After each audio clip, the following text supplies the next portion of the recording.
Shalom Aleichem, Mishpachim. We are in a new day in lessons in Tanya. New day in Tanya. Today is the 28th of Kislev.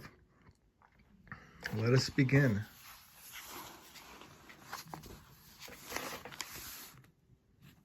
All right, beginning right here. For when the intellect in the rational soul deeply contemplates and immerses itself exceedingly in the greatness of God, how he fills all worlds, or when one contemplates how he encompasses all worlds, how God emanates all of creation with an immanent divine light and life force, just as the soul fills and gives life to every part of the body, a life force which clothes itself in and unifies itself with each creature, and which adapts itself to the individual needs of that creature. He illuminates the worlds with a godly light and life force that is far beyond the capacity of the worlds to receive internally. Rather, it affects them in an encompassing manner. Or when one contemplates another aspect of God's greatness, namely, how in his presence all creation is considered as naught. Upon contemplating and immersing oneself in any of the above-mentioned aspects of God's greatness, the midah of awe for the divine majesty will be born and aroused in one's mind and thought, to fear and be humbled before his blessed greatness, which is without end or limit. The fear will be coupled and permeated with humility, as in the awe one feels in the presence of a very wise or righteous person, which expresses one's bashfulness and humility before him, and there will also be born a dread of God in his heart. This explains how contemplating God's greatness arouses a fear and dread of him, an expression of the attribute of gevura, severities. Next, his contemplation will give birth to the attribute of chesed, expressed as a love of God, so that his heart will glow with an intense love of God like fiery flames, with a passion, desire, and longing, and a yearning soul. Each of these expressions, fiery flames, passion, and so on, denoting a different grade of love toward the greatness of the Blessed Ein Sof, the infinite light of Hashem. This is what is meant by the term kalot hanefesh, a consuming passion of the soul, as it is written, "My soul longs for you. Indeed, it faints, and my soul thirsts for God. And again, my soul thirsts for you." So intense can one's love become that the soul risks being consumed in the fiery flames of its love of God and totally leaving the body. In fact, were one not to forestall this danger and contain this great love, he would indeed expire.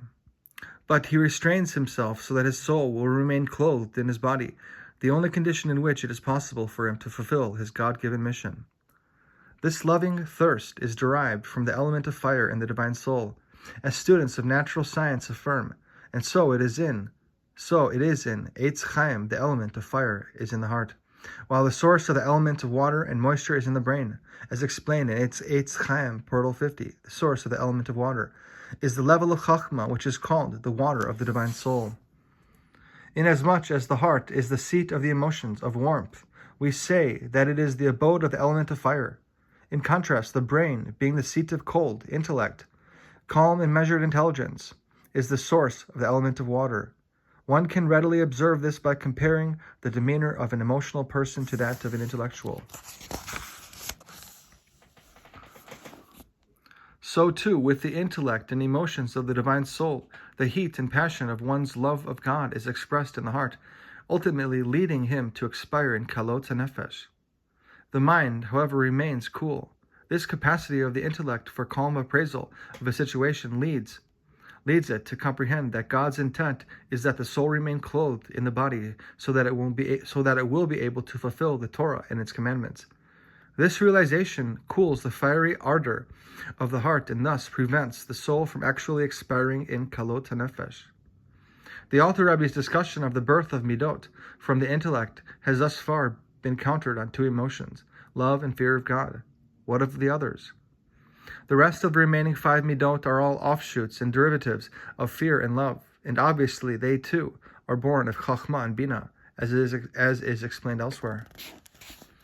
All the above explains why Chachma and Bina are called the father and mother of the midot, for it is through the contemplation exercised by Chachma and Bina that the midot are born. Chachma is called the father, just as the drop of semen which derives from the father's brain comprises, in concentrated and concealed form, all the organs of the child's body. Similarly, the seminal point of Chachma contains, in a concealed manner, all the details of an idea, as explained above. And just as it is the mother who reveals the child's organs from their concealed state and brings them to a state of completion, similarly, Bina reveals, expands, and elucidates the concept in all its details. But what of Dat, knowledge, the third of the intellectual faculties? Dat, too, as explained earlier, is a mother and source of midot. What does it contribute to their birth? This issue is now addressed. Dat, whose etymology may be found in the verse, and Adam knew Eve, implies attachment and union. As applied to Dat of the divine soul, this means binding one's mind with a very firm, strong bond and firmly fixing one's thought on the greatness of the blessed Ein Sof without diverting his mind from it. The subject matter conceived in Chokhmah and developed in Binah is absorbed in the mind by concentration, Dat.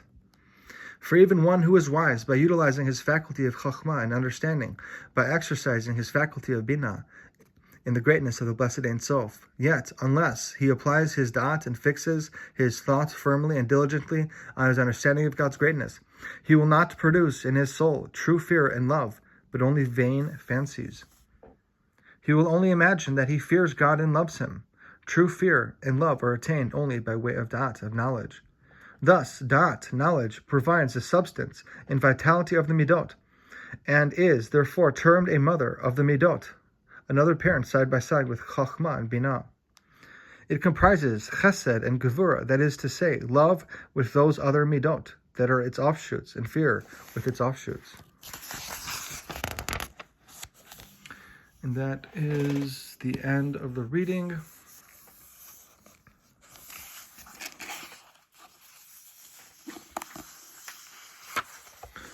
All right. Have a wonderful night. Laila Tov.